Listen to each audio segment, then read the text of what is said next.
こは強打できましたが、ここは、一つポイントはですから、ああいったハイセットになった時のブロックですね、荒木さん。ここは全国リーグでも課題として上がっていたところですね。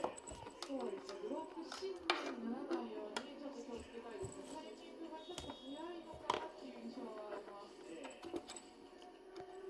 っくりと声を合わせて上げていきたいところ。そして日本 S1 ローテーションです。フィンクックを飛ばして中に入ってくる井上。ブロックはどうか、アウトがいいんか。いいんです。コロンビアのポイント。これはラッキーですというね。ことですね。はい。ここはもう割り切りでしかないですからね。次の一本切り替えてほしいです。はい。6番ミドルブロッカーのカラバリです。うまいコース。